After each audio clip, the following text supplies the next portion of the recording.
Welcome to meeting number 87 of the Standing Committee on International Trade. Today's meeting is taking place in a hybrid format pursuant to the standing orders, and therefore members are attending in person, in the room, and remotely using the Zoom application. I need to make a few comments for the benefit of witness and members. Please wait until I recognize you by name before speaking. For those online, please mute yourself when you are not speaking. A reminder that all comments are to be addressed through the chair. If any technical issues arise, please inform me immediately. We will need to suspend in order to ensure interpretation is properly restored before resuming meetings. I ask all participants to be careful when handling earpieces in order to prevent feedback. So pursuant to Standing Order 1082 and the motion...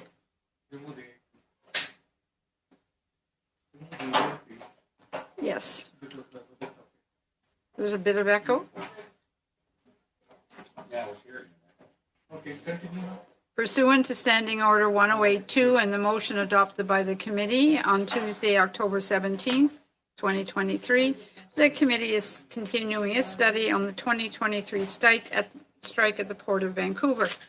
We have with us today the Canadian International Freight Forwarders Association, Bruce Rogers, Executive Director by video conference, and Julia Uzelovic, Director Policy and Regulatory by video conference. Canadian Meat Council, Lauren Martin, Senior Director, Government Relations and Policy. Back again, Greater Vancouver Board of Trade, Bridget Anderson, President and Chief Executive Officer by video conference. Ms. Anderson will only be with us for the first hour of the meeting. And Freight Management Association of Canada, Robert Ballantyne, former President and Senior Advisor. And from the Mining Association of British Columbia, Tim McEwen, Senior Vice President, Corporate Affairs by video conference.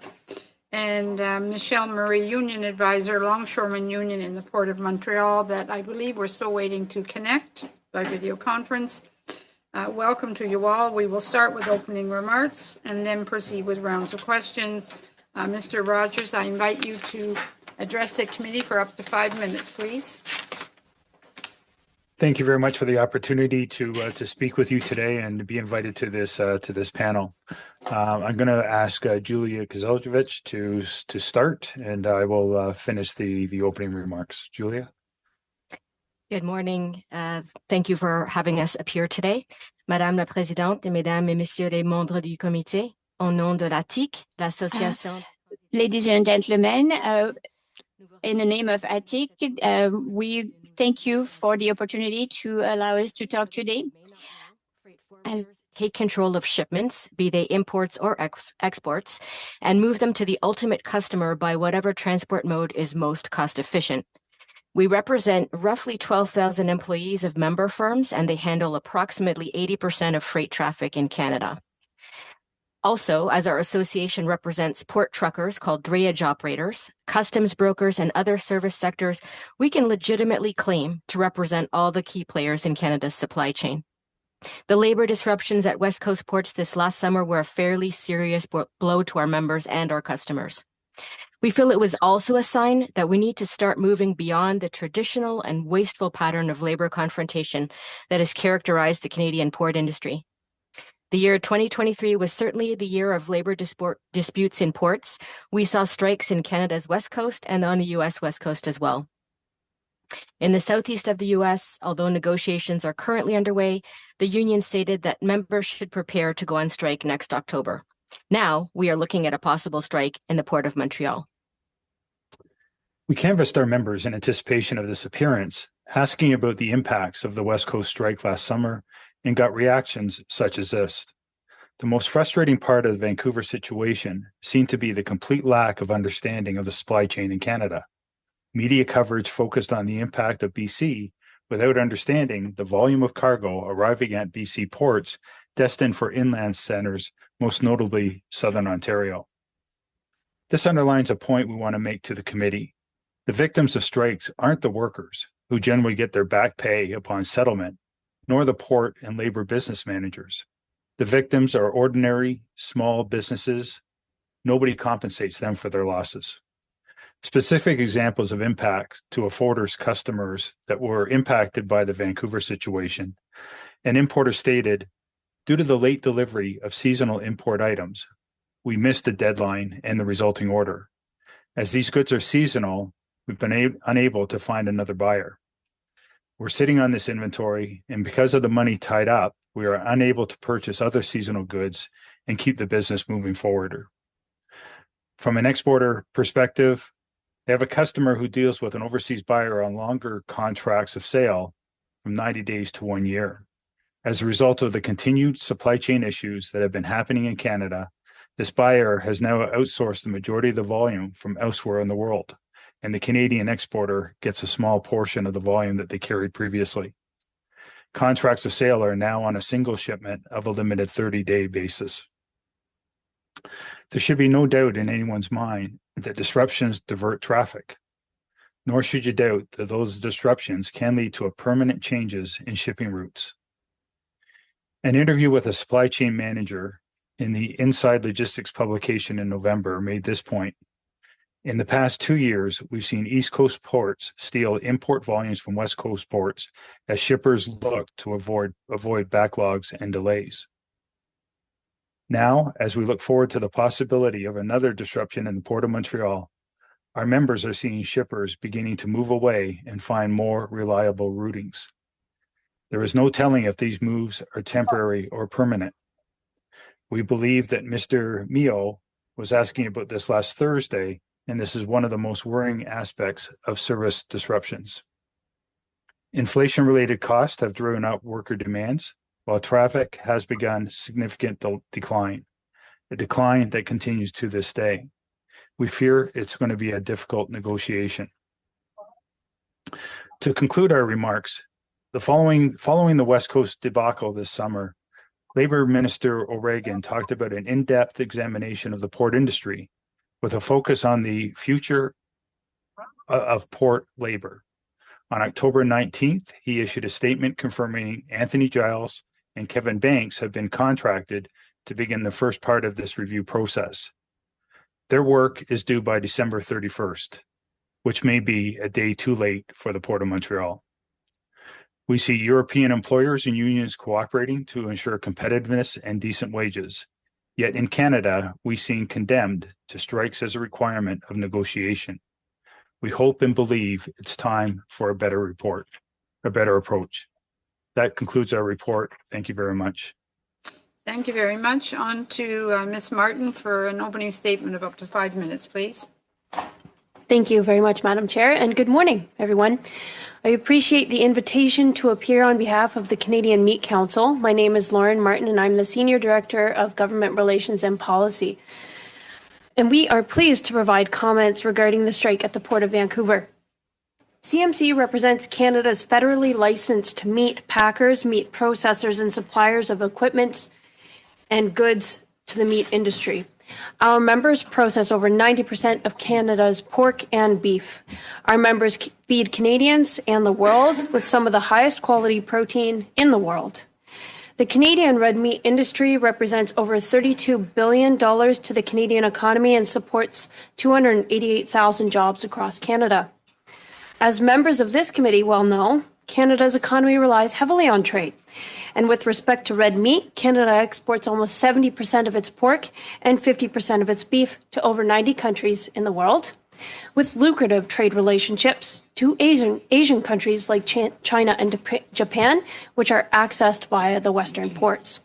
In 2022, Canadian processors exported $9.5 billion in red meat products, which includes pork, beef, lamb, and others.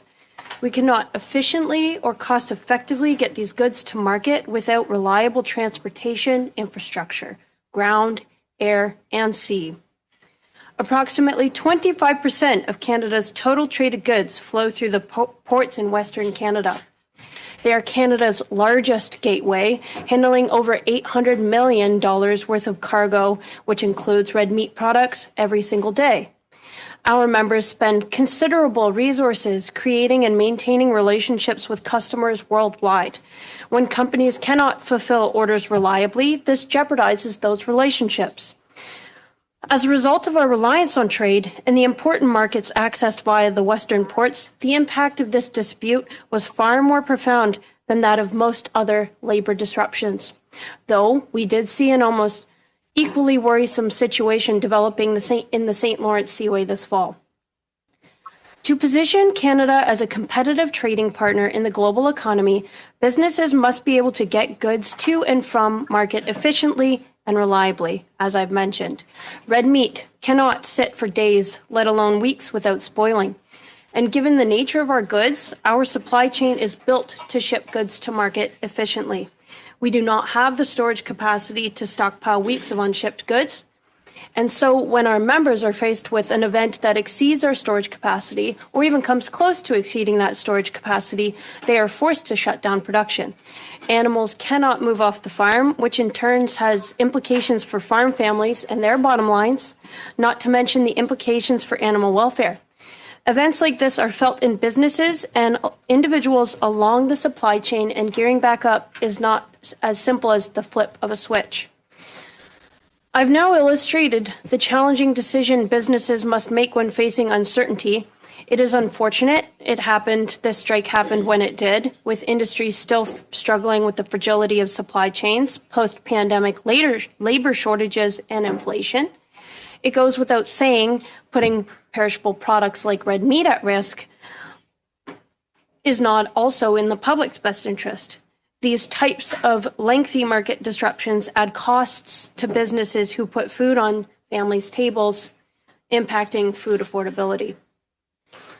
Canadians expected our elected officials to ensure that this labor dispute was resolved quickly, and instead it dragged on for 35 days. The Greater Vancouver Board of Trade estimated that $10.7 billion of trade was impacted during the 35 days of strike action this past July. And while we respect the workers' rights to strike, those interests must be balanced against the public interest. In the future, the federal government must be willing to intervene much sooner than it did this past summer, and use all the tools that it has at its disposal to bring parties to the table. It should additionally consider solutions like maintenance of service provisions, which have been granted for grain, to all perishable products like that of red meat. We strongly recommend such measures, which will protect red meat's critical paths to market, our nation's trading reputation, and food affordability for all Canadians. That concludes my comments. Thank you very much. Thank you very much, Mrs. Martin. On to Mr. Ballantyne, please. Thank you very much, Madam Chair. The Freight Management Association of Canada has been representing the freight transportation interests of Canadian industry to all levels of government since 1916. And despite appearances, I wasn't at the first meeting. FMA is not an industry-specific association, but has a focus on freight transportation by all modes of transport, air, marine, rail, and truck, that impact on the supply chains of companies in all industries. We have companies from agriculture, mining, manufacturing, food processing, and retail within our membership, and some of our retail members are household names. In addition, FMA is the Canadian member of the Global Shippers Forum, and through that relationship, we are involved in dialogue with various UN agencies that impact global trade, like the International Maritime Organization. The term supply chain is a good metaphor for the complex relationships of all stakeholders involved in moving goods from origin to destination. And with the growth of international trade, these chains have become ever more complex. The chain is only as strong as its weakest link, and if one of those links is broken, the entire chain is impacted. As this committee is focused on Canada's international trade, it becomes obvious that a work stoppage at a major link in the chain, like the Port of Vancouver, will broadly impact the Canadian economy, will impact Canada's international customers, and can have potential impacts on the health and safety of Canadians. While FMA respects the rights of workers, there does have to be consideration of the impacts of work stoppages in many industries that are critical to the functioning of the Canadian economy and the resulting impacts on Canadian society. How do we balance the rights of approximately 7,000 West Coast port workers with the rights of millions of Canadians across the country, including other unionized workers? The Canada Labour Code does go some distance in attempting to look at this conundrum, and here are a couple of items. The first is essential service. Section 87.4 sub 1 of the Canada Labour Code requires that during a strike or a lockout, the employer, the trade union, and the employees must, quote, continue to supply the services, operation of facilities, or production of goods to the extent necessary to prevent the immediate and serious danger to the safety and health of the public. The second one is Section 87.7 sub 1 that requires the longshoring industry to service grain vessels during a strike or a lockout. So regarding essential services, a case can be made that this should be expanded beyond the immediate and serious danger to the safety or health of the public. The major impacts on Canadian society of broken links in the supply chain caused by port and rail labor disruptions are such that Parliament should look at expanding the essential services definition to address these widespread and major impacts. Also, while it's appropriate that grain vessels should continue to be serviced during a strike, it is time to consider extending this requirement to other commodities and industries, as my colleague Lauren has already mentioned. In preparing for this meeting, FMA reached out to a number of its member companies regarding the impacts they've experienced. Many of our importer members report that they have to commence taking action in advance of a possible supply chain strike, and this can add significant cost. If delayed products are seasonal or time sensitive, this can result in lost sales and revenues. Canadian prosperity depends on our international trade, and labor disruptions are one of several issues that are impacting Canada's reputation as a reliable trading partner. In addition to strikes, we have seen floods and fires in Western Canada that impacted rail and trucking services in some areas. And there have been instances of blockades of rail service by people protesting various issues across the country. FMA obtains information each year from Labour Canada on expiring transportation labor agreements. The 2023 list includes the West Coast Longshore Agreement and the St. Lawrence Seaway agreements that expired on March 31st. And as mentioned, both of these agreements were not settled without strikes. It's also worth noting that on December 31st, that is in about 3 weeks from now, this year, the longshore workers at the Port of Montreal, their contract ends, as does 5 railway agreements on CN, CPKC, and Ontario Northland Railways that will be expiring at the end of this month. FMA is pleased to see the committee looking at these important issues, and we think that it would be useful for Parliament to extend its consideration of labor relations to all the links in the Canadian supply chain. Thanks for the opportunity. Pleased to try to answer questions. Thank you, Mr. Ballantyne. On to Mr. McEwen, please, for up to 5 minutes.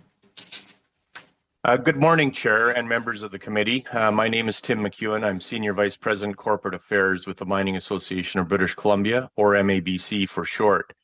I'm joining you today from the shared, traditional, ancestral, and unceded territories of the Tsawwassen and other Coast Salish peoples. MABC represents 17 operating mines, 2 smelters, and more than a dozen development projects in British Columbia. Mining is a major user of Canada's West Coast ports and is the largest shipping sector by volume using both rail and marine modes. Most of British Columbia's production volume is shipped to international customers in Japan, Korea, India, and others, accounting for 28% or $18 billion of the total value of British Columbia's exports in 2022. British Columbia's mining industry employs approximately 35,000 people in our province with an average annual salary of $139,000. When mines and smelters curtail operations, the impacts are felt not only by our employees, but also the 3,800 businesses and suppliers and communities across the province that depend on the industry for their economic livelihoods. Last summer's strike occurred on the heels of unprecedented supply chain disruptions during the pandemic, record wildfires, and atmospheric rivers, which severed rail lines and highways. The strike had a major effect on BC's mining and smelting sector. First, it disrupted the inbound delivery of key supplies and materials for our members' operations. This included new equipment and other inputs for capital projects and materials to support ongoing operations. Second, from an outbound or export perspective, each mining operation in British Columbia was impacted differently by the strike due to factors such as the commodity being mined, site location, and the transportation mode used to ship the commodity. A few sites were able to divert shipments to other ports, albeit with increased costs, effort, and time. But other operations did not have this option available. The inability to get products to international markets caused some mines to stockpile products on site or in rail cars across BC, all with physical and financial limits to how long they could do this. With a prolonged strike or lockout, British Columbia's mining sector risks losing international customers to producers outside of Canada. Throughout the period, international customers were frequently asking about the strike and when it would end.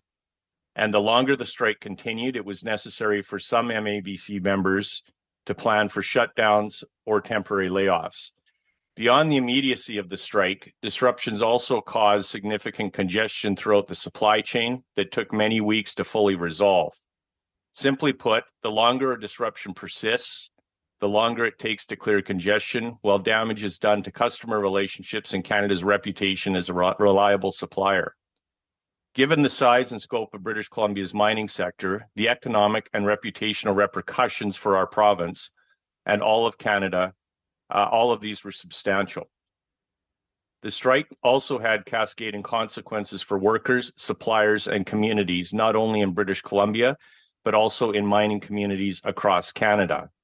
It's important to note as well, our industry has shared objectives with the governments of Canada and British Columbia to advance more critical mineral mines, to help with climate action and national and allied security imperatives.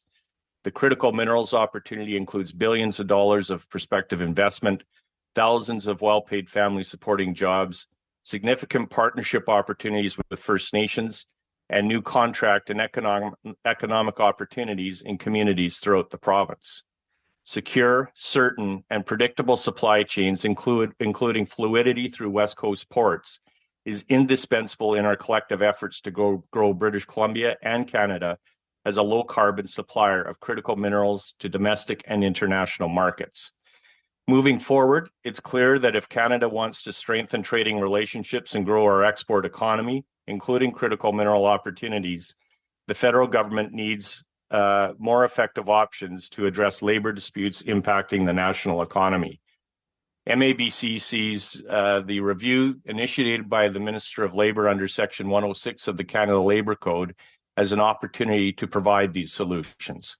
We urge the federal government to balance meaningful collective bargaining with solutions that safeguard British Columbia and Canadian supply chains and our international reputation as a preferred and reliable supplier for low-carbon critical minerals and metals. I want to thank you today for the opportunity to provide some insights on last summer's strike at Canada's West Coast ports, and look forward to the question and answer session. Thank you. Thank you very much, sir. I'm going to suspend momentarily. We'll do a sound check for Mr. Murray. So I'll just suspend for a second.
motion. Mr. Murray, please, you have up to 5 minutes for an opening statement. Oui, alors bonjour, je représente le syndicat des débardeurs du port de Montréal, un syndicat qui a été fondé en 1902. I represent the Longshore Union, that was created in 1982. So we're coming back to section 108. That's what I'd like to speak on, the impact on the strike at the Port of Vancouver last summer. At the Port of Montreal, we're also in a good position to speak to the right to strike because we exercised this rights in 2020 and 2021. I feel a bit as if I'm playing a game with all of the actors here. We're speaking about supply chains and the international reputation of Canada. And I must say that Canada, in 1972, signed an international agreement on union rights, which recognized the right to strike and the right to lockout, as well as the right to defend itself for management. These are recognized as basic fundamental rights. And again, I should remind you that the right to strike is a right recognized under the Charter of the Saskatchewan Charter of Rights. So when we look at the Canadian Labour Code, once again, I need to remind you that this right has already been limited in the past.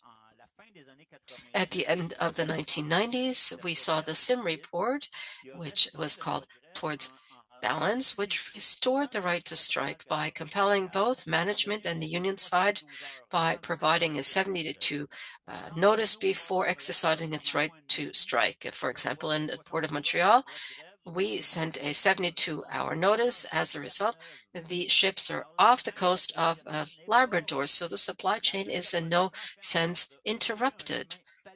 They are able to find an alternate route because of the notice of strike. Tous les intervenants Now, parlent I'm de very surprised that all the stakeholders are talking about any form of restriction of the right to strike. Also, essential services were mentioned. 87.4 essential services, I heard a witness mention that. Those were already determined. There was a decision in the Montreal port, a well-known one on June 8, 2020, to the effect that there is no essential service to be maintained because there's no imminent serious danger to the population. Of course, there are economic impacts. Who would not strike without having an economic impact? Of course, the right to lockout has an economic impact and has an economic impact on workers. So the balance already exists. On the other hand, if you have to look into what's happening in the longshoremen's industry, even more than us, I think you need to focus on Section 34 of the Canada Labour Code, how management associations are set up. Why in the Vancouver port there were strikes last summer? Why in the Montreal port? Why was there a strike 2 years ago? Probably because real decision makers are not seated at the table. When we negotiate, we have representatives of human resources, marine operators, maritime lines are not seated at the negotiating table. At the Vancouver negotiation, which I followed closely, the shipping lines were not seated at the bargaining table. So before we talk about the supply chain and international reputation, we have to eliminate the danger at the source and make sure that the real decision makers are seated at the bargaining table. So we believe that the committee ought much more to focus on labor relations, what it consists of, and who are the people seated at the table to decide that, because at present, we are negotiating the Montreal port with the management association, and no negotiators were seated at the table. The chair, the president of that association was not even seated at the bargaining table. The conciliation ended 2 days ago, and now we're in a mediation period, and the management side has not even tabled its wage offers yet. So before we talk about a supply chain and our reputation, I think that the committee ought to truly look into what are the labor relations and what are the positions at the bargaining table and the people who handle the labor relations. Thank you very much for your attention. Thank you very much, Mr. Murray. Ms. Anderson was on a previous meeting, was invited back. Would the committee like her to have 5 minutes again for to repeat her opening statement? Is that all right? Yeah. Okay, Ms. Anderson, Please, the floor is yours for up to 5 minutes, please. Is that okay? Sorry. Thank you very much, and good morning, Chair, Vice Chairs, and members of the committee. I'm presenting today from the traditional territory of the Musqueam, Squamish, and Tsleil-Waututh Nations. On behalf of our membership of over 5,000 businesses, thank you for the opportunity to discuss the significant economic impacts of the 13-day strike this summer at Canada's West Coast ports. This strike, the longest in almost 4 decades, unfolded against the backdrop of years of challenges in the supply chain, largely outside of our control. The accumulation of these events impacted Canada's image and role as a stable partner in the global supply chain. In March of 2020, the pandemic's effect began a tidal wave of imbalances in container trade as factories around the world shut down, leading to shortages, scarcity, and hoarding. In July of 2021, wildfires damaged rail lines and brought train shipments to a grinding halt. In November of 2021, an atmospheric river caused billions of dollars in economic damage to 2 Class 1 rail links and highway systems, which have been heroically rebuilt.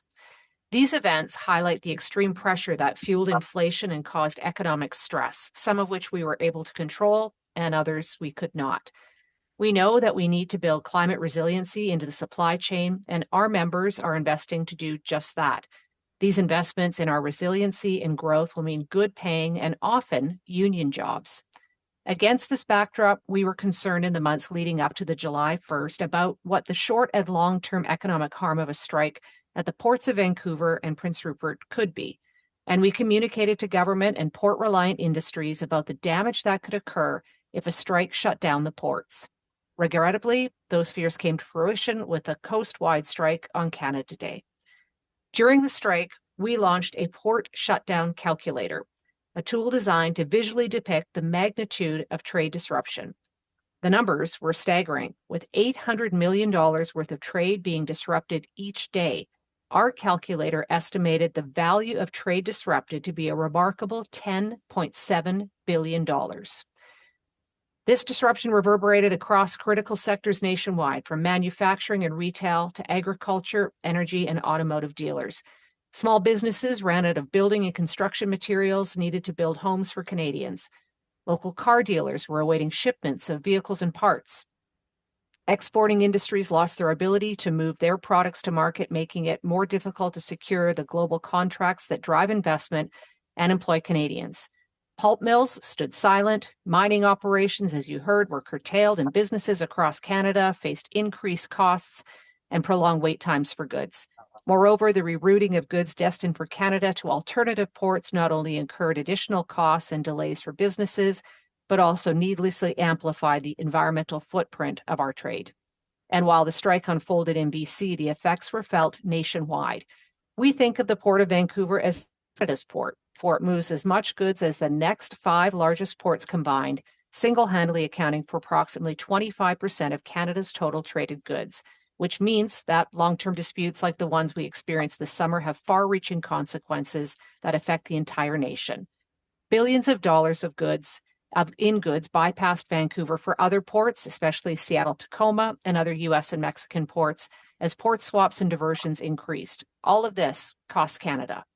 Businesses were unable to adequately plan their operations and staffing without knowing if the ports would be open from one minute to the next, made worse by the back and forth with strike action. Throughout the strike and the aftermath, we consistently urged the federal government to explore additional tools to facilitate lasting agreements during labor disruptions that affect the entire economy. The review initiated by the Minister of Labour under Section 106 of the Canada Labour Code is a key opportunity to do this. In conclusion, I thank you once again for the opportunity to share insights into the impacts of the strike, and we look forward to collaborating with the government to ensure the meaningful collective bargaining can take place without causing detrimental nationwide consequences to our economy and our reputation as a reliable and stable trading partner. Thank you. I look forward to the question and answers. Thank you very much, Anderson. Mr. Seebeck, please, for 6 minutes. Thank you, Madam Chair. I just want to state for the record, especially for Mr. Murray, that no one here is disputing the union's right to strike for better wages. That's unanimously supported by all parties in the House of Commons.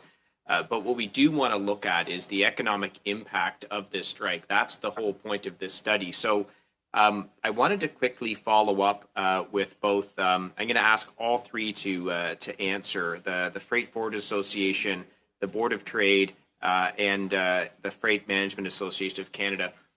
There have been many sort of reports on what the economic impact has been, $10 billion, but I think that's the value of the goods that was disrupted. What I want to talk about is the economic impact to the small businesses and others, because I don't think we have a good understanding of what that actual impact is, which includes the fact that these businesses may lose customers because their supply of product is now unstable, and therefore companies go elsewhere to have those goods supplied. If all of you could comment on that and whether or not you think that's been captured in any of the calculation of the economic impact. Mr. Ballantyne, why don't you go first?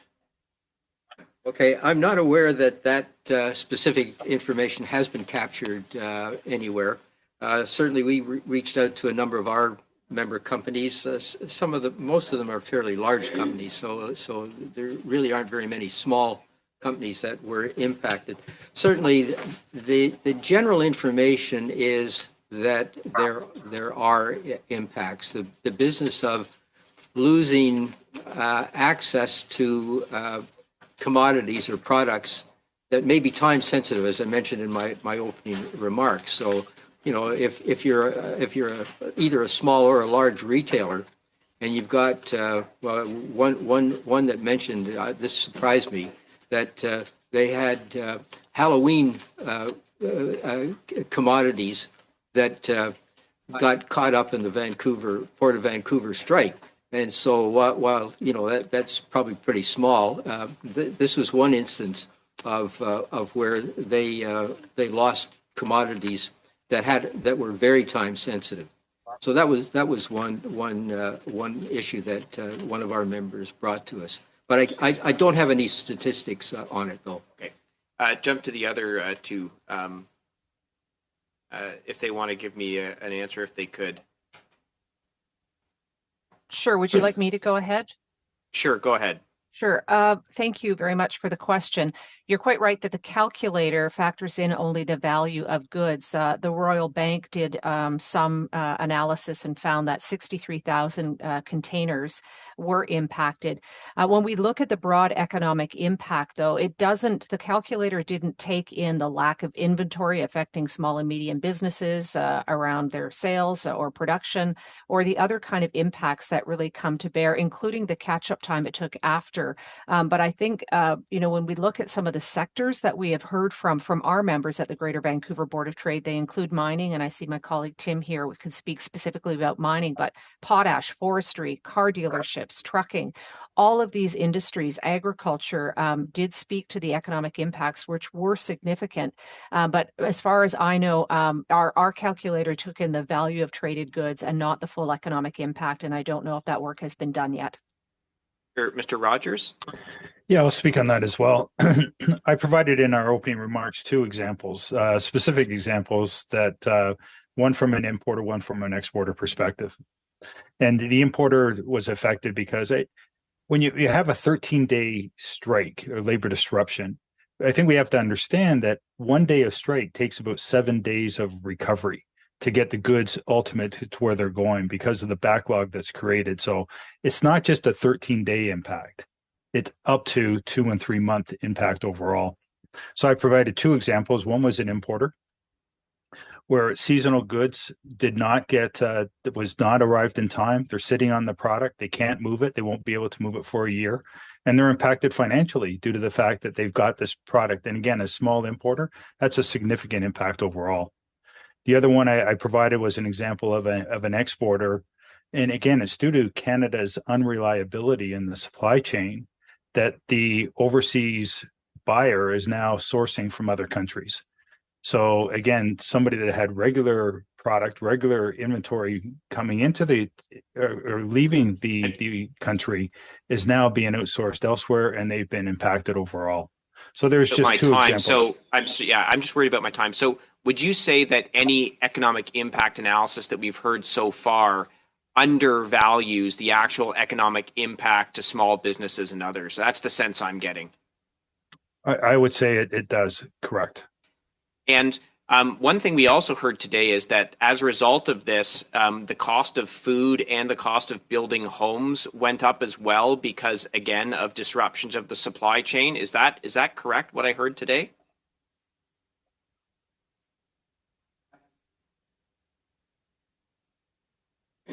Would anyone want to cast a thought onto that? Would this have had an impact on the cost of homes and the cost of food for Canadians? Thank you I'm very happy much, Mr. Seaback. Mr. Aria for 6 minutes, please. Thank you, Madam Chair. Mr. Murray, listening to you actually has raised my concern. I strongly believe that unions are required in any society. Unions have played a great role in protecting the rights of the workers, providing the benefits. However, listening to you now, the casual attitude I hear in your speech on the Canada's reputation and the supply chain disruptions, and with no regard to tens and thousands of workers affected by the strike of a few hundred workers. And coming to the economic impact, probably later I'll go back and read your actual words. The words you used was balance exists. How can I accept that when even without calculating the total economic impact, the disruption in trade worth $800 million a day, cumulative effect of about $10.7 billion. And if this is the attitude of the workers whose right to strike, I agree with. If this is the casual attitude, then maybe I should accept Mr. Ballantyne's proposal that we need to expand the definition of essential service. Canada, we are a prosperous country, but 65% of our GDP comes from the trade. We need the trade to be flowing freely. It's a highly competitive world outside. We don't have the natural advantages we used to have once upon a time. It's a very competitive market out there. And the Vancouver port, in the worldwide rankings on the port efficiency, it's ranked 347 out of 348. We may quibble with the performance indicators, what has been considered as the factors. However, we are not even close to anywhere near top 25%. We are dead end. And this is not it. In 2019, on the industry perceptions on export transport infrastructure quality, we came down from top 10 to 32. When this is the case, and when the unions are talking in a very casual manner, the balance exists when it comes to economic impact, I'm really concerned. If you have any thoughts in 1 minute, because I got very limited and I have got other questions to ask. Alors, c'est votre droit le plus fondamental de qualifier mes propos de désinvolte. Par contre, you are totally right. You're totally within your right to say that I am just too casual. What I said is that the reputation of Canada is not just economic, but it is also due to its signaling, international treaty on the right to strike, the right of association, and international agreement that were signed say clearly that ports and transports are not essential services. And there is a tribunal in Canada that determine what were essential services. And it is called CIIT, the Canadian Council for Industrial Relationship. And there's already a decision that was made. Thank you. Mr. Ballantyne, the essential services, it basically means we have to consider the safety and health of public. What about the safety and health of public? should we not even consider if the livelihood of many people are directly affected by a strike in a very critical infrastructure? And the losses, I mean, I can understand the corporate losses, like Ms. Martin mentioned about the red meat with very limited life cycle going waste. That I can understand, but the livelihood of tens of thousands of workers getting affected directly should that be a part of consideration when we define essential service? Yeah, I think there is a good case to be made for expanding the definition of essential service. I'm not a lawyer, but my understanding is that the Supreme Court of Canada has always given a very tight definition of essential service under that section of the Canada Labour Code that has to be an immediate impact on public health and safety. Okay. Thank you, Mr. Ballantyne. I got one last question for Ms. Anderson. We may have a lot of free trade agreement with 61% of the countries which have 61% of the world's GDP, countries which represent them, but we don't have the free trade agreement within Canada. I'm glad that the premiers touched upon the long-term national trade infrastructure and transportation corridor. How important it is that the provinces have to work together along with the federal government to create a seamlessly operated infrastructure corridor that helps not only the trade within Canada, but with our international exports.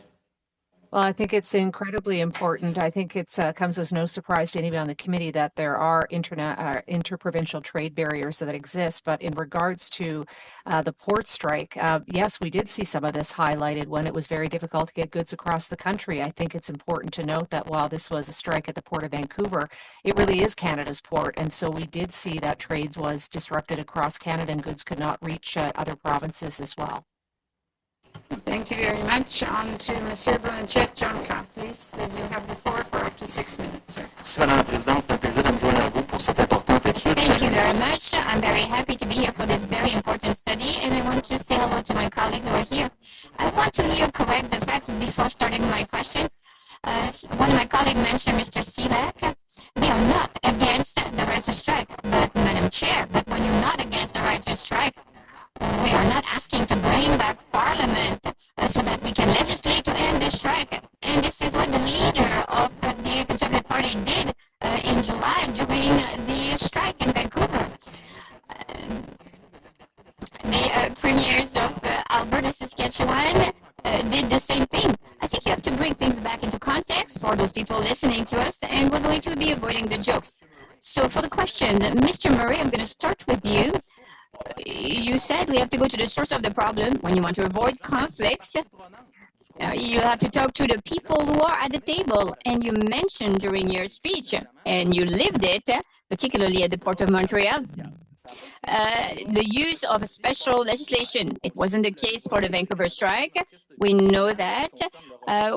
Canada does not have a very good record when it comes to the return to work of workers. In April 2021, you saw that. So what would have had such a special legislation on the rights of workers if it had been used during the Vancouver strike last summer? Okay, we lived through this use of special legislation, and I can tell you that the only thing that it brought, and I have to talk about the context. So this special legislation, at the time, we had said the employer took measures against us, and if those measures are withdrawn, well, the union will withdraw the strike notice, and we would go back to work. The measures were not withdrawn, and the government decided to use a special law. So this special law required a arbitration. The only thing that it finally gave was that all the requests from the employers and the employees that we had in 2020, well, all of this was moved to 2023. So the problem was only moved to a different date because, of course, when you have arbitration, the person responsible will not go within the very special aspect of the collective agreement. because he's trying not to destroy the balance between the parties. So the special referee took a year, and all those requests from the employer and the employee, well, it's going to be on the table next year. So we really haven't solved anything with the use of this special legislation. And I don't want to be called casual here, but this special legislation was used when the Liberal government had a majority, and it was not that case when during the strike of the Port of Vancouver. Thank you, Mr. Murray. Thank you for telling us the facts. We say, je me souviens, which means I remember. It is our motto. You also talked about the absence of real decision maker at the table. So based on your perspective, why such an absence?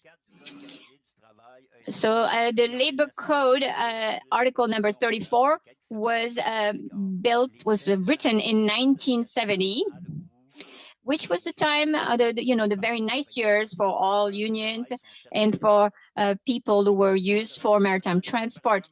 There are no representative of the marine operators at the table of negotiation. It is the same thing as if you had an international table on commerce, and you had somebody who you were sending there the gardener of parliament instead of the minister. So, of course, you're sending the officials of the department and the minister themselves. Well, it would have been the same thing. In Vancouver, they had exactly the same problem. It was the problem of the BCMEA. The real decision makers were not at the table. Did you hear about the problems during the Halifax port? No, none. Because the last 2 years, they have been negotiating for 2 years. And do you know why? Because the marine operator and the various lines are at the table. So there's been no interruption at the Port of Halifax for a 4-year agreement. So in Montreal, just like in Vancouver, the problem is that we don't have decision maker. So why do we have labor problems? Because the real decision makers are not at the table. So the strike is really to force those decision makers to come and sit at the table and negotiate. Thank you, Mr. Murray. You know probably that there is a bill, like an anti-scab legislation. This has been filed several times. We were done with the NPD at the beginning of November, and I want to have your impression on this anti-scab legislation. Is it necessary? What do you think? What do you think about the delay 18 months before it comes into force and has a royal effect? I certainly respect any parliamentary that will support in anti-scab legislation. We have this in Quebec, and I would tell you that we certainly appreciate the labor relation and the possible conflicts, because in that kind of conflicts, there is absolutely nothing worse than a scab that will come and do the work of a person who is striking. We see that at the Port of Quebec. There's absolutely nothing moving at the table because we have scabs. We have scabs working every day. So I have a lot of respect for the Liberal Party, the Bloc Québécois, the NPD, which have supported an anti-scab legislation. And I also have a lot of respect for Mr. Regan, who is the mover of this legislation. So what I'm asking is, why are we doing an anti-scab legislation now, but we're only applying in 18 months? If we are going to work with workers, we're not going to receive an invitation to start working in 18 months, okay? If we're going to have a real relationship with them, it has to be now. So with all due respect, I don't understand the enormous delay. Now, sorry to interrupt, Mr. Murray. Mr. Cannings, for 6 minutes, please. Well, thank you. And thank you to all the witnesses here today. And I'm going to continue on with Mr. Murray. We've heard a narrative here throughout this study that Canada's reputation is tattered, and then the lists of reasons why. Well, it's the pandemic, it's climate change, the atmospheric rivers, the fires, and then we had this strike in Vancouver. We haven't had a strike at the Port of Vancouver since 1969. So things have been going well there. In 2010, we heard in our last meeting that the BCMEA, the this group of employers, ran the negotiations for the employers. They weren't the decision makers, and that has caused delays. I'm not sure if it was the reason that workers were locked out in 2018, but we heard from the union in Vancouver that they would put in their response to a position within a day, and then it would take 7 or 10 days for the employer to come back. And that's what causes these delays. It seems that everybody's quick to blame labor for a labor disruption when we have, container shipping companies, container ports around the world making record profits. We see inflation at record levels. And so the workers want a share of those profits to be able to handle that inflation because they want to continue living acceptable lives. And yet they're the ones that get the blame when the employers don't negotiate in good faith, it seems, or at least not in an efficient way. So I'm just wondering if you could comment on that bit of a rant of mine, and especially around this narrative that it always seems to be the union's fault when there's a strike.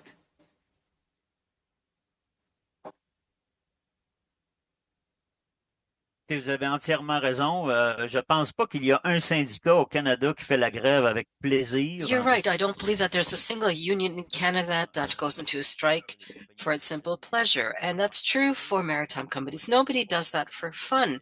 Rather, it's to obtain a more rapid settlement. But you're entirely right. It's that the management structure, both at the level of BCMA and the CVMA, prevents us from having true negotiation. Other conflicts have arisen, but there was no disturbance.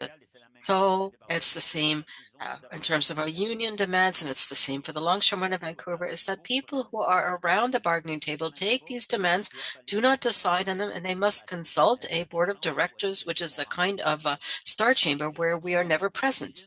So I'd like to come back to the source of the problem. We need to review Section 34 of the Labor Code if we want to truly eliminate or perhaps reduce to a maximum any possible labor disputes, because at the Port of Montreal, even before 2020, in terms of the last labor disturbances, that went back to the year 2000, 20 years before, when we had a 7-day lockout on the management side. So we need to review this management side to ensure that the right decision makers are around the table. And you're completely correct. It's very easy to simply blame workers who go on strike and to say that they are not in goodwill and somewhat casual, as an MP just said.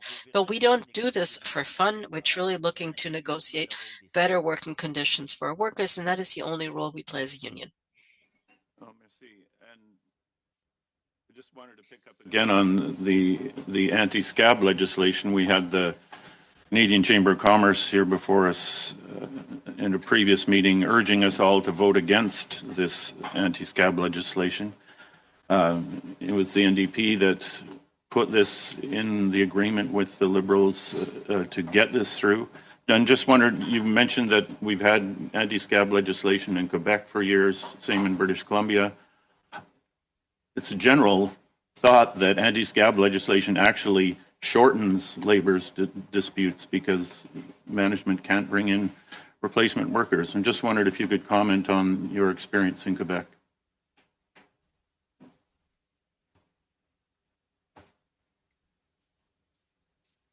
Écoutez, nous, lors de notre dernier conflit en during our last labor dispute in 2021, one of the companies called on scabs, and I'd say that some events took place that nobody was hoping to see.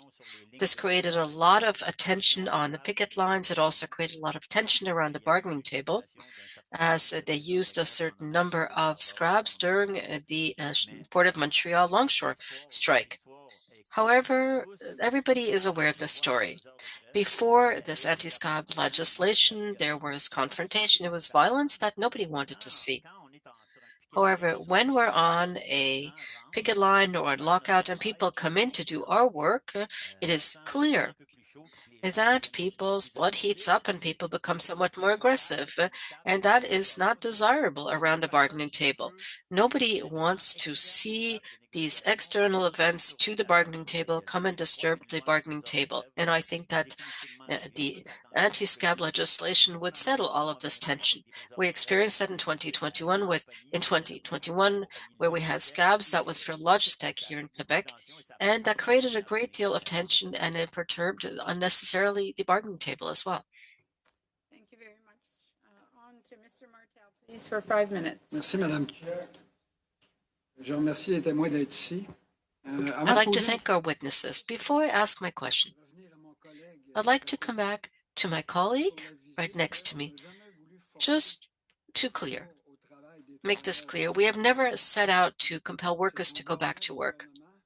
However, the government is being blamed for acting like that, and I was surprised to see my colleague being quite anxious about that. I'd just like to clarify the issue. Now, for my questions, I'd like to ask Mr. Rogers this. In your mind, what do essential services mean? What do they consist in? Because you're saying that the economy is not an essential service, from what I hear. Yes, thank you for the question. We didn't address essential service in our opening remarks. We are very neutral on the process. We understand that there are matters to be negotiated on both sides, and our position is we want an agreement. We want the parties back to work, but we don't take a side of labor, and we don't take the side of the company in this case either. So again, from our perspective, we want constructive negotiations to occur. In certain cases, we feel as long as they're negotiating in good faith, and in good faith, we mean both sides negotiating in good faith, we think the process should continue. It's when there are issues and negotiations are not occurring in that manner that we believe that there should be some intervention to get the parties back to the table and try to conclude a settlement. Monsieur Rogers, encore pour vous, là. Mr. Rogers, again, a question for you. If I understand you correctly, so let's say if 1 day of strike equals 7 days of delay, I believe that's what you stated earlier. So this 13-day strike is actually 3 months of delay. Could you tell us, so what kind of losses will follow after this? It's a 13-day strike. So after the strike, the economy has not been able to recover its normal course of business. So how would you calculate the losses after the strike if that is for the companies? Would you have any numbers that you could cite for us? Yeah, unfortunately, we don't have that level of information. That would be by each importer or exporter and how that affects them from a business perspective. We do not have that level of information that you have requested, unfortunately.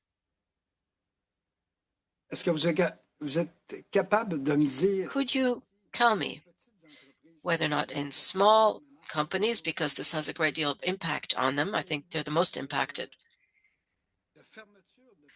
are we seeing a lot of closures of these small companies due to this 13-day strike?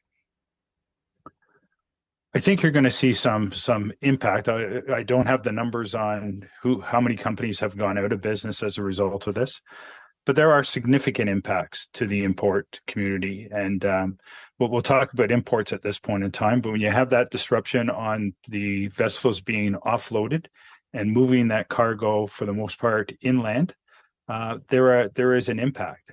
There's an impact on not only the delays in transit, but there's also demurrage and detention charges that are significant that are put on by the ocean carriers onto the import community. And we have seen cases, and we have charges in the millions of dollars for delays on containers not being returned due to the fact that you've got this labor disruption as a result of it creating inland congestion. And it just compiles from that perspective. So I don't have specific numbers on dollars impacted or companies that have gone out of business, but there is an impact. Ma prochaine question est pour Madame Martin. My next question is for Ms. Martin. I'd like to know this. We haven't talked a great deal about your area, meat, but when there's kind of strike, what is your second option? You will turn to another port, perhaps? Yes, that would be the other option. It would be to explore alternative routes, which, of course, you can rightly imagine that those would come with costs and potential perishing of goods that don't make it on time due to the lengthier routes. You have 7 seconds remaining. 7 seconds, okay, merci. Thank you very much. On to Mr. Miao for 5 minutes. Thank you, Madam Chair, and thank you to all the witnesses for being here today. I'd like to go back a little and talk about before the strike happened in the Port of Vancouver.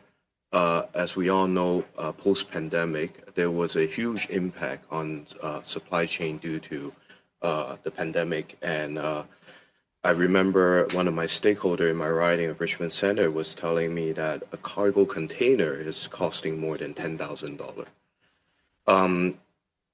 Since the strike began in July, are we still looking at the impact of recovery from the pandemic? Maybe Mr. Ballantyne or Mr. Roger can share some comments with us on that. Sure. Yeah, I'll start. Yeah, the information on that is always somewhat variable. It may vary from company to company or industry to industry. And one of our member companies has indicated that for the 13-day strike, the impact was about 14 weeks in total, and because there's several weeks in advance that things have to start changing. So a lot of companies will start making alternative arrangements before a strike because they want to be prepared in case the strike happens. And then, as has been stated previously, there is the time to recover from the actual strike. I think Bruce mentioned something like a week or something for every day of the strike, something along those lines. Mm-hmm. That seems to be generally the consensus. Thank you. And Mr. Rogers, online?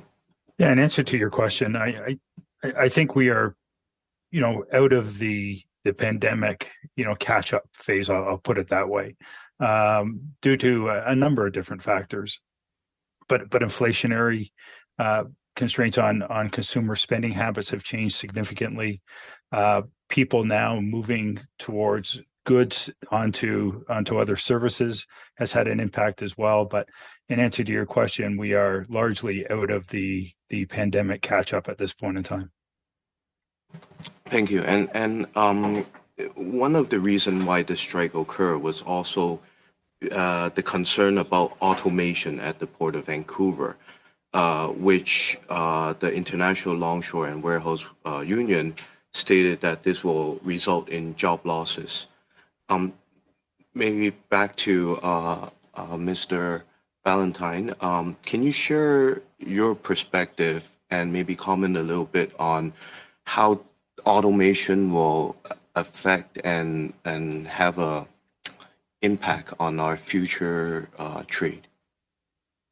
Well, yeah, that's a pretty general question, and sort of looking into the future isn't particularly easy. I think there will always be a need for longshore workers. So I think we can say that no matter what happens with the possibility of more automation. But I think, like almost every business, there is changes in technology, and the changes in technology often lead to improvements in productivity. And I think that it would be reasonable for the terminal operators and the port authorities and so on to be looking at sensible introduction of technology, and hopefully that would make the productivity of the longshore workers better. So I can't give a more precise answer than that. Thank you. And Mr. Rogers, can you comment a little bit about the automation piece? Yeah, I'm going to be as neutral as Mr. Ballantyne on this one as well. It's just difficult for us to comment on. But as Mr. Valentine indicated, we have to keep up, and we need to improve efficiencies overall, and we've got to be a very productive port. A comment was made earlier on the Port of Vancouver, on the ranking of the Port of Vancouver. That's a significant telltale sign that we are not keeping up, and there's a lot of things that we could do to improve that performance overall. Thank you. And last week, We have 14 seconds, so. Okay, I'll pass then. Thank you. On to Mr. Blanchette-Juncker. Merci, Madame la Présidente. Je retourne mes questions pour Monsieur Murray. Monsieur Murray. Thank you. My questions are for Mr. Murray. I'd like you to come back to the importance of applying the anti-SCAP legislation as quickly as possible, not wait 18 months. What would be the consequences if we were to wait 18 months? Well, the risk is that once again, there would be recall to the anti-SCAP legislation for any conflict. If there's a strike or a lockout for workers under federal jurisdiction, and again, the Port of Quebec, 14 days of lockout, they'll be spending a second Christmas on the picket lines, whereas the SCABs have been doing their work for 14 months with QSL, that is the company involved. So I believe if what we're looking for is to soften labor relations and to put in place all the win-win conditions to ensure that the parties come to an agreement, this legislation should immediately be enforced after royal assent. The special legislation at the Port of Montreal came into effect immediately after royal assent. So I don't know why we're seeing this application of an 18-month deadline to put into place such a basic provision for workers under federal jurisdiction. Thank you very much. On examine aussi les innovations liées au port qui pourraient contribuer à l'efficacité et à la performance. Votre collègue de l'Association du port de Vancouver nous avait fait part lors de la dernière séance des craintes qu'il avait concernant l'impact de l'automatisation des opérations portuaires qui pouvait aussi avoir des conséquences sur les emplois. Est-ce que vous pouvez nous dire de votre côté, est-ce qu'il y a des craintes concernant l'automatisation qui semblent inévitables à moyen terme? Could you please explain to us what the fears are regarding automation? Moment, sir. I think Mr. Cannings wasn't getting the translation, and I think Mr. Blanchette, I think you were going too fast for the translator to keep up with you. So. Ça va vite, hein? Yes. It's fast, isn't it?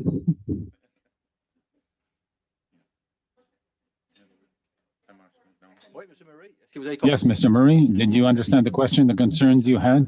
If we make technology changes on the possible consequences for job losses? Yes, I was going to tell you that all of the longshoremen in all countries around the world are concerned about automation, and there is an issue of jobs, an issue of productivity as well. And I think that it'll be a pleasure to send you the study. After today's session, there's a study in Europe that demonstrated that automation was less productive than the operators themselves on machine parts. So all the longshoremen who earn their living with that profession are concerned about automation, and automation also provides what the European study showed. I'm not sure which country it was, but I think it was Finland, but I'm not absolutely sure of that. They determined that the issues for longshoremen remaining around mechanized machine parts, the safety, health and safety issues were much worse, and there were human losses. Thank you very much, Mr. Murray.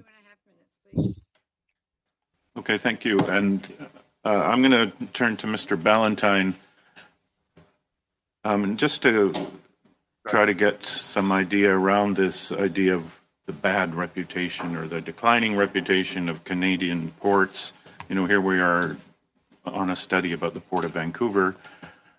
And it seems to me that the problems in the ports, you know, we've heard that it's the pandemic, it's climate change, and then we have one strike and suddenly the workers are the problem. We haven't had a strike since 1969. So I'm just wondering if you could perhaps let me know why we have a bad reputation in the Port of Vancouver as opposed to the other ports in North America. Yeah, I think that was a kind of a short-term temporary thing. That's my understanding, that whether it was the follow-up from the pandemic primarily that led to that in that whatever that global thing was that where they looked at a number of different ports in different parts of the world and ranked them. And I think that my recollection, and I don't have the details, but my recollection is the ranking had to do with delays in ships being able to come to port, and possibly delays in when they were ready to leave again. And so I think that was it might have been. So I think it was temporary. Other parts of the supply chain and rail traffic and things like that. Possibly, but I think that ranking was really quite a temporary thing. And we've just heard again, I forget who mentioned this, but there's threatened job disruptions, labor disruptions in the United States. And presumably part of that is due to the fact that it seems that cargo companies, container ports are enjoying record profits, and the workers are faced with inflation, so they're demanding more money. Is that a trend that you see around the continent?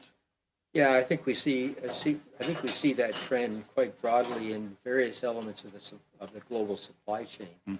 That certainly the container shipping lines during the pandemic seem to really do extremely well, and so it's reasonable that employees that work for those would say, hey, maybe it's time for me to get my share out of this as well. So so the bargaining takes place depending on all kinds of things, including what information there is on the profitability of Thank you very much. The companies themselves. Thank you, Mr. Ballantyne. On to Mr. General for 5 minutes, please.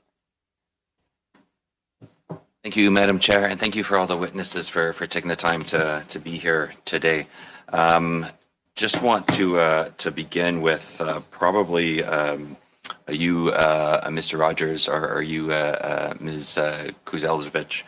The impact, as we've heard it, is on the shipment side about 13 billion, and the net economic loss about 1 billion.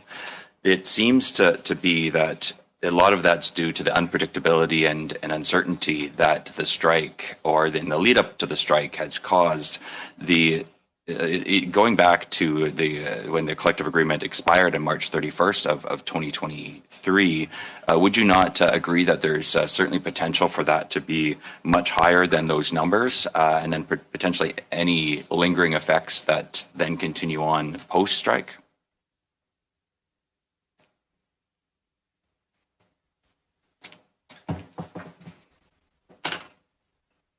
Yeah, I would agree that the cost of uncertainty, certainly in our efforts to have information for our members, that cost of uncertainty, which is difficult to determine, as a lot of the panelists have commented, just the way that data is gathered and how we can obtain it even from our own members. But it's we can certainly determine that since that period of time when we started to mount our campaign of information for members, that uncertainty cost is huge. And I'll echo what my colleague, Mr. Rogers, said, that it's not just about shutting down. To shut down the railway, for example, is a 3-day process, and to ramp back up again is a 3-day process. And, in the intervening days and weeks before that, it's determining, are you going to change a destination port? And then are you going to have to add trucking costs to get your shipment elsewhere? So those costs are pretty easy to sort of forecast as well, but there are a lot of undetermined costs in the supply chain that are affecting our members. Great. So I'll quickly sum up for you that essentially that it has the potential to be much higher than what it has been indicated here, even at this committee. I would like to switch quickly to Ms. Martin. Along the same lines of questioning, the uncertainty that this causes, particularly in your industry, where you indicated that you can't have fresh meat or meat sitting on a barge for an extended period of time, per se. So I guess walk us through how how your industry was impacted in the way where there was from the economic cost level, but also where that then puts you guys in any sort of uncertainty when it comes to future strikes. And thank you very much for the question. So when we think about the meat supply chain, we think about it all the way down from the piglet to the fresh cut of meat that's on your plate. And when there's an impact like this that gives some level of uncertainty at the end of the supply chain, the reverberations really go all the way back to that piglet stage. So are we going to need this many piglets to go on to the next stage of production? Are those sows that were gestating those piglets, are more or less of those going to be required? Are we going to have to potentially have a cull at any point in the system? Because as I mentioned earlier, the system is very much set up for those products to get as quickly to market as possible. If there's any backup in that chain, there's nowhere for the backup to go at any point in time. So that's just a flavor of kind of from the very beginning of the system all the way to the very end. It really has a so it would impact like impact. the farmer, essentially, is what you're saying. I have mentioned the impacts to the farmer, yes, but it is the processor as well. If they will need to stop production, yes, that impacts the farmer, but it is their livelihood, the processor's livelihood as well, when the line is shut down.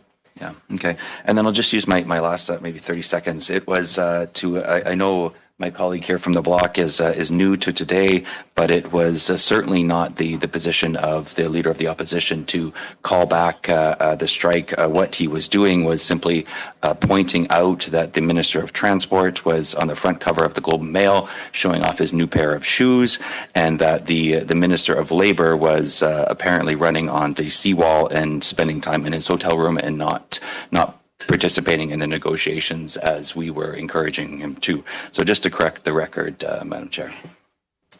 Thank you, Mr. General. Ms. Fortier, please. Merci beaucoup, Madame la Présidente. Écoutez, Thank you, Chair. Well, listen, I think that one of the conversations that we're having today is really to find measures and solutions to make sure that in the coming period, with the possibility of issues that we've experienced, we have to find some way to keep on bargaining at the table. I think we all agree that the best negotiations are concluded at the bargaining table. So the government presented a bill C-33, as you know, a bill to amend the Canada Labour Code and regulations of 2012 on the Canadian Labour Industrial Relations Board. And I just want to share so everyone is on the same page. This bill aims to amend the current legislation and modernize the operation of maritime and rail transportation systems in Canada to be able to avoid systematic obstacles that can create a more fluid and resilient and reliable supply chain, and deal with the traffic and position Canada's ports as strategic hubs that support the performance of the supply chain nationally and manage things with a view to sustainable growth, and improve the knowledge that the government has regarding the ports and modernize provisions having to do with rail safety and security in transportation of dangerous goods. So this is a bill which I believe in its form and approach is a win-win, and actually it's reinforced because we are working on it. And I would like to be able to hear witnesses, if you agree, that the best agreements are concluded at the table and the parties at the bargaining table. And secondly, and if each of the witnesses can talk to me about your ideas about the legislative text, maybe you haven't shared it yet because some of you have already made suggestions, but other things could have been suggested. So what does this signify to your members and the sectors that you represent? So I'd like to begin with Ms. Martin, and then after that, I'll hear from the other witnesses. Okay, so thank you very much for your comments. I really hope that I summarized them correctly, but essentially the question is that you would like to understand, actually, could you rephrase the question? Thank you. Two things. First, do you agree that negotiations are best negotiated at the table? Second, with the current law presented C33, are there things in there that you agree with and think that it would help, or are there things there that you might want to see to make sure that we strengthen this regulation, this law? I appreciate the question, and I feel ill-equipped to answer, unfortunately. As someone who's not a labor expert, I don't think I would be well-served in answering that. Thank you. Mr. Ballantyne? Yeah, I do think that the best agreements are the ones that are negotiated at the table. And if that can be done in a reasonably speedy way, that is far and away the best. The situation is where society more broadly is impacted when it can't be done or a strike results. And so, I think those are issues that have to be considered by Parliament moving forward. There is the right of the workers, there is the right of the employers, and there's also the right of the Canadian economy and the broader Canadian community. And the only agency that's able to deal with that is the Parliament of Canada. So I think that's what needs to be done. Thank you very much. Mr. McEwen? Thanks very much for the question. I'm ill-equipped to speak on Bill C-33, but what I would say is generally our association and myself personally support free collective bargaining. It is constitutionally entrenched in the country. I would say in this circumstance, though, when matters bargain to impasse, there needs to be, and we're very pleased to see the review under Section 106 of the Canada Labour Code, the review the minister's undertaking. There do need to be tools that can be used to keep parties at the table and come to a fair and equitable resolution. In some cases, that may mean binding arbitration or final offer selection arbitration or other means to resolve a dispute, but that should be McEwen, unfortunately, my time will be cut. But if ever the other witnesses wanted to share answers to my question, please don't hesitate to send them to the clerk if it would be possible, because he didn't get a chance to answer. Also, thank you. Thank you very much, Mr. Baldinelli, for 5 minutes, please. Thank you, Madam Chair, and thank you to the witnesses for being with us today. I just want to follow up on some of the questions earlier and some of the comments that were made by the Canadian International Freight Forwarders.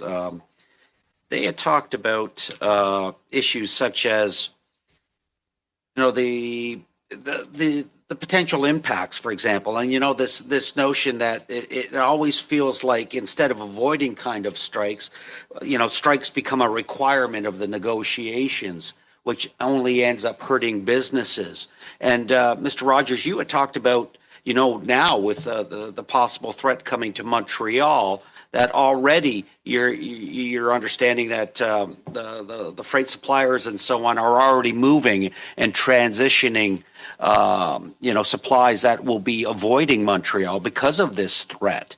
Can you detail that? I mean, would you know, for example, how much has already been moved away from that in terms of the costs, or how much that represents in terms of costs? I don't have those numbers, but we can look at the Port of Montreal and look at their volume statistics to see where they are relative to a year ago and watch the declining volumes coming through the port. With the situation in the economy, the global economy today, the volumes are significantly down. And as a result of that, the ports have capacity, especially in the U.S. So what's happening is people are diverting cargo from Montreal and going into New York, New Jersey, into those ports to move their cargo because they cannot afford another disruption into Canada at this point in time. Well, I don't have the exact specifics. You can see it in the Port of Montreal, their dashboard report. If you could share some of that with us, that'd be greatly appreciated. Because ultimately, the worry is that those companies won't come back. What they'll do is they'll end up finding those alternative routes, and then ultimately just continue to avoid the Port of Montreal, which hurts both sides ultimately. So that, I mean, to our point here altogether is that's why I think it's incumbent on both sides to work together amicably so that they can get a resolution and a fair agreement that benefits all. Because ultimately, if we lose that business, it'll never come back. I mean, notions of one day of the strike, actually 7 days to recover. I mean, we had the global automakers here the other day, and they basically confirmed those statistics, saying, you know, that just added another 60 days in the backlog to their delivery. So my concerns are in that situation as well. Mr. Rogers, I think in your opening remarks, I mean, you haven't come forward with ideas on what, but I mean, you said there has to be another way so that we avoid this. And I was just wondering, do you have any concrete ideas on or suggestions on how we can avoid these continual labor strife that we find at ports? Thank you for that question. And I truly wish I did. Unfortunately, I do not. And again, I think we've got, you know, the parties at the table. There's got to be a willingness, and we've been through this, you know, for the last hour. That there's got to be a willingness on both sides to conclude an agreement. And if you get that, then the best deals are done at the table. We actually support that as well. But I do not have other concrete examples of what could be put in place other than what's been suggested earlier today. Yeah, because I think you had some excellent comments when you say the victims ultimately, when resolutions occur, are never the workers or those doing the negotiations on behalf of the Port Authority. It's always those small businesses, right, that are greatly impacted. And I think my colleague had talked about, you know, getting a greater understanding of what that full impact, that economic impact is on them, because ultimately, I mean, the $10.7 billion just in the Port of Vancouver itself, but that doesn't touch all the small businesses along the supply chain. For example, Ms. Martin, some of your stakeholders, right, and the impact that they that they feel, for example. So, I mean, Ms. Anderson, you had talked earlier, and Ms. Anderson had left us. She was only here for the hour. I had one good question for her. You have 12 seconds. Oh, okay. Well then. On to Mr. Sheehan for 5 minutes, please. Well, thank you very much to all the witnesses. And the thing about going towards the end or last is a lot of my questions have been asked. But one question I'd like to ask our panelists is, because we've been discussing a lot of things, and would they agree with our government position that the best deals when it relates to labor are at the bargaining table? And I'll just go around yes or no to just everyone. It's a question that, you know, we put forward. It's a strong belief that we believe the best deals are made at the bargaining table. So I'll just go around the horn here. I'll start with Mr. McEwen because you're right there on my screen. Yes, I would agree with that. Mr. Rogers? Yes, we do. And who's next? I can't see with my small little glasses here. Mr. Murray's there. Mais bien sûr, nous sommes... Of course, we agree completely that the best agreements are made at the table for negotiation. But I want to add something. But if you have parameters, which is whether it is a last best offer, whether it's a duration for the negotiation, well, the employers are going to sit on their hand and they're going to wait for a government intervention. Very good. And then who else do we have here? And then I'll ask the people on the floor with an agreement, yes or no?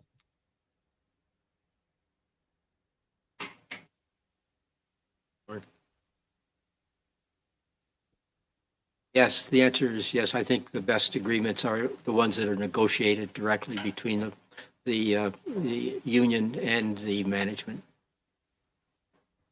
And I think I got everyone. Nope, right there. Sorry. I avoided that question earlier. My answer would be yes, but knowing that the caveat is that we are here in support of business continuity. That would be our position and key message today. Well, thank you for that. And the reason why I asked that is because everyone seems to be in agreement of, that statement. And what we've heard, and it is backed by further evidence from before, that replacement workers prolong. And the prolonged strikes in the sense, or lockouts, because it takes the focus off the table. It takes the focus right off the table. And, we're not getting serious negotiations, and that's an issue, and it prolongs things. And there's evidence again and again throughout Canadian history.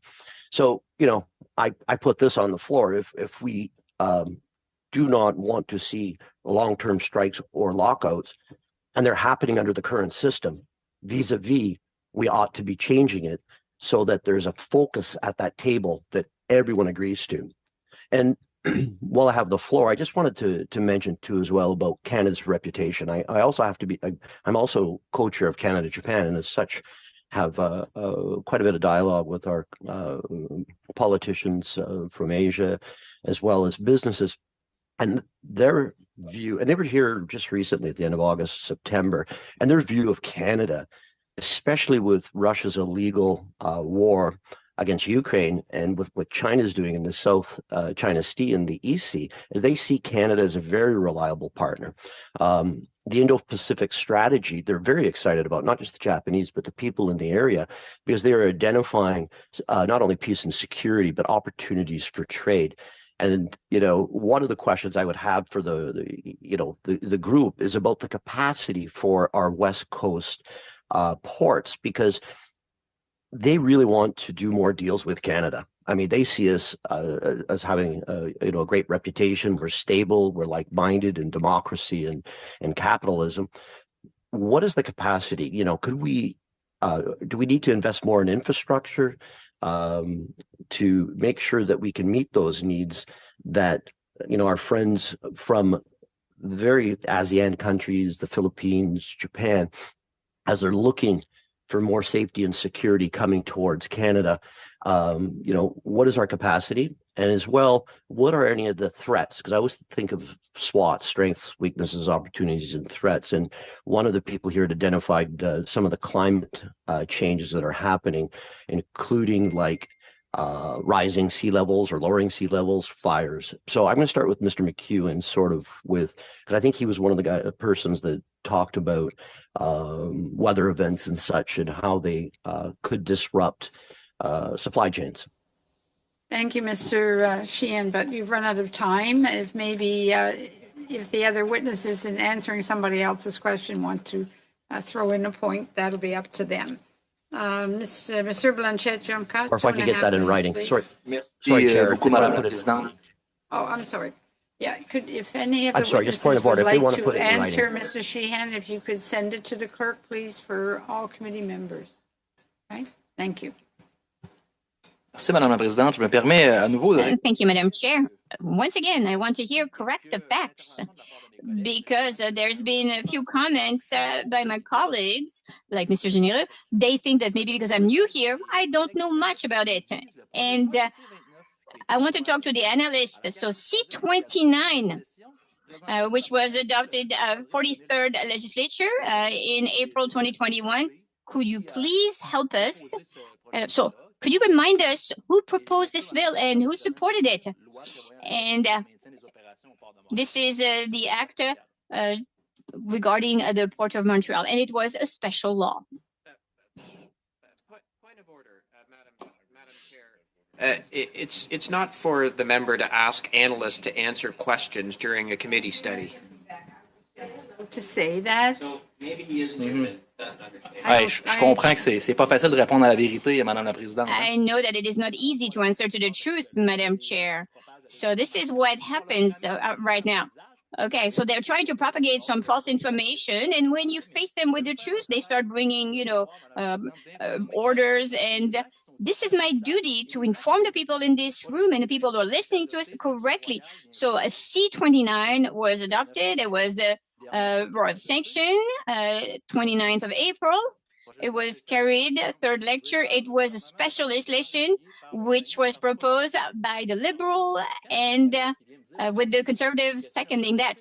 So today we have somebody here who is trying to pretend like I don't know anything because I'm new on the committee, and he tells me that his party is not in favor of special legislation. I'm sorry. It is very dangerous. It is very dangerous. So I want to hear from Mr. Murray. We can't ask the analyst, but we can certainly ask the witness.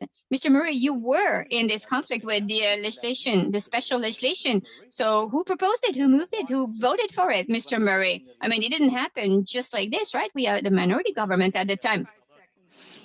You have a few seconds. D'accord.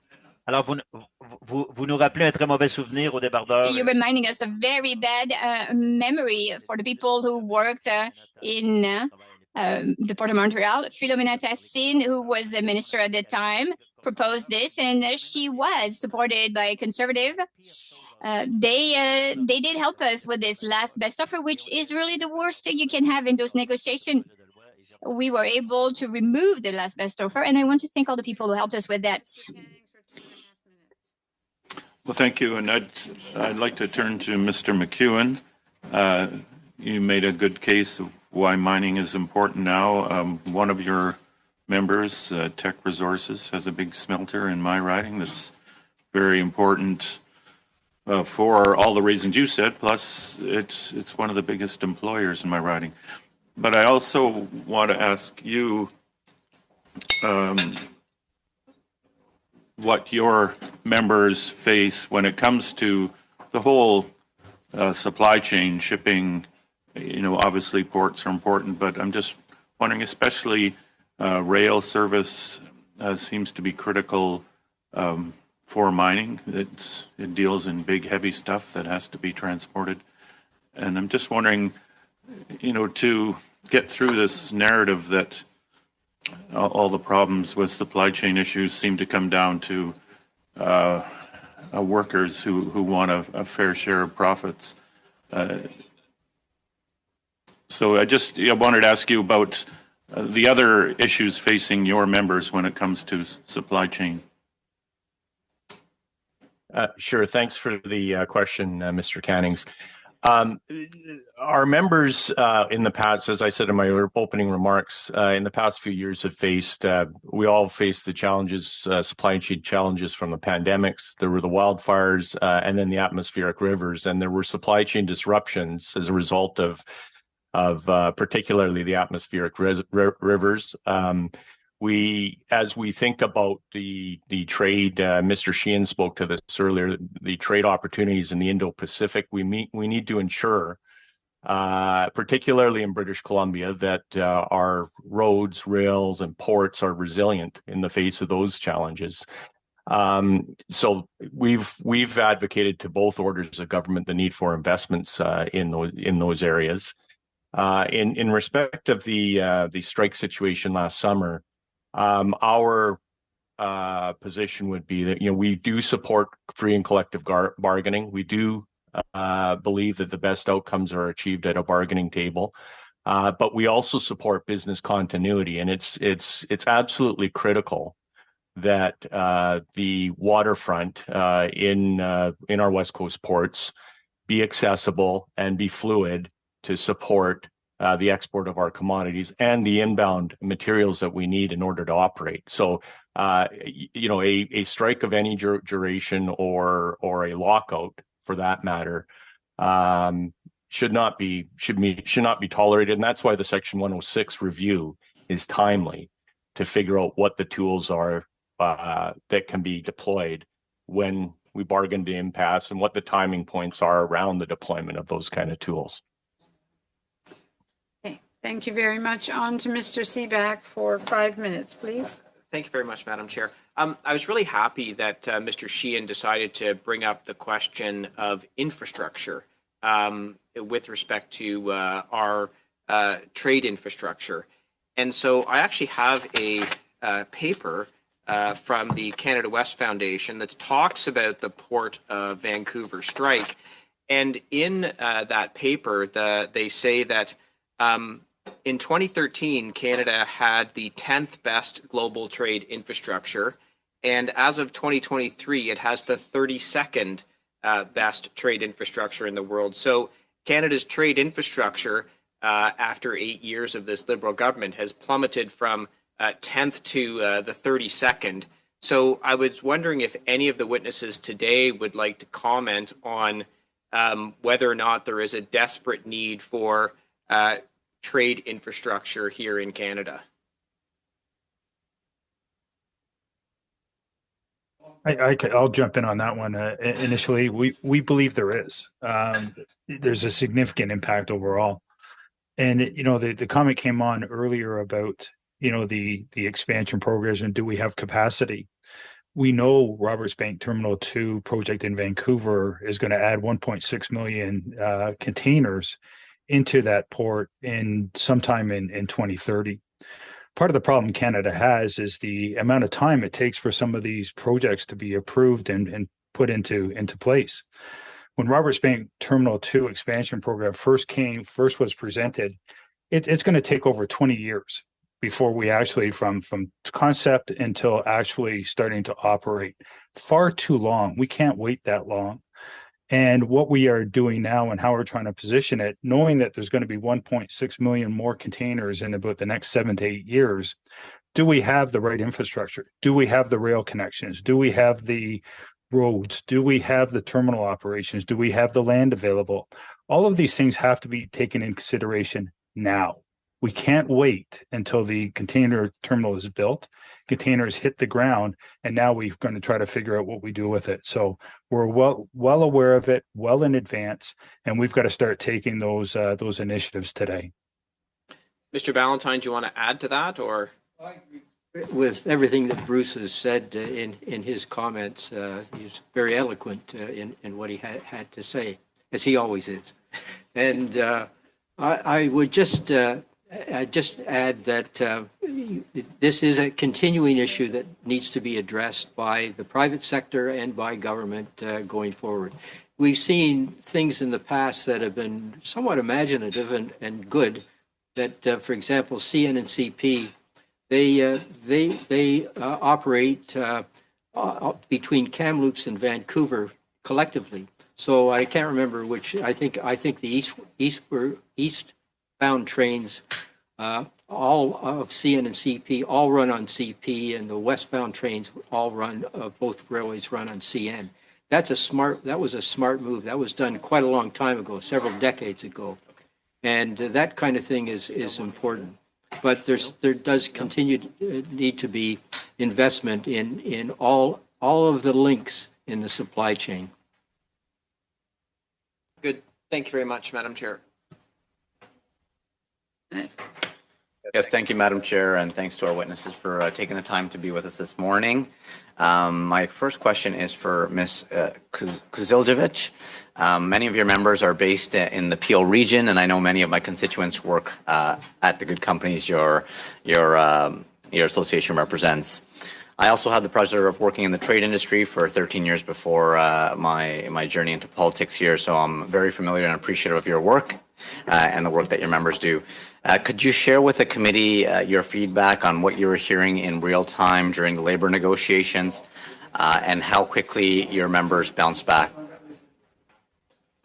I think that's an important question because one of the major issues we faced was the lack of information. There was a concerted effort on the part of Transport Canada to get stakeholders on a daily call, which was immensely helpful. However, there was a good degree of silence behind some of the negotiations taking place and sort of a lack of cohesive information. And one day it was on and one day it was off. And one day there were threats of layoffs at one of the railways and the next day that was off. And so relaying that information back to our members is part of my job. And it became problematic because there seems to be this lack of transparency, and understandably when negotiations take place we can't hear all about it, but there needs to be a mechanism to deliver that information. We talked about what could make the negotiation process more better for all the stakeholders is relaying some sort of concrete information back to the affected stakeholders within a reasonable time frame. And our members were affected by that that uncertainty. There is definitely, although we can't calculate it, there is an uncertainty cost to the length of time that these negotiations and decisions take place. And I think speaking to one of the questions earlier, an improvement could be determining a timeline around these negotiations. I understand in April 2024, in the coming April, your organization will hold the 75th anniversary conference with the theme Leading the Path Forward. Could you provide the committee with an overview of this event and the value in bringing the industry together to help shape the future of supply chains in Canada? Thanks for the opportunity to promote the conference. We are really thrilled to be an association that prides itself on working well collaboratively with our other sister associations such as the FMA. We do not like to point fingers. We don't want to be reactive. We want to be proactive. So the conference is meant to gather all of our members and our associate members, amongst them carriers, major air, truck, and marine carriers across the country, all of our sister associations, employer associations, unions, all of the people involved in making the supply chain fluid and providing continuity. Madam Chair, how much time do I have left? Okay, so my next question is for Ms. Martin. As you know, Canada exports almost 70% of its pork production, 50% of its beef production to more than 90 countries. Could you share with our committee your organization's position on free trade and how agreements like the modernized Canada-Ukraine Free Trade Agreement can help your industry reach more markets and expand their reach? Certainly in favor of free trade. If I could illustrate a little bit as to why Canada's red meat supply chain exports as much as it does when there are Canadians here at home who enjoy our products as well. It is because different markets in the world enjoy different aspects of our product. So some things that Canadians don't eat are enjoyed by other countries, other consumers elsewhere. It allows us to get a better price for our product and overall be a better industry for it and offer prices more competitively to Canadians here at home. Thank you, Madam Chair. Information of the committee, if the committee wants to receive any briefs of information, I'm suggesting the deadline would be by next Friday at 4 p.m., which would be December 15th. So, yeah. So any briefs to be submitted on the port study, please, by that date. No, the next December 15th. Right? Okay. Okay, I'll move adjournment. Thank you all very much. Thank you to the witnesses.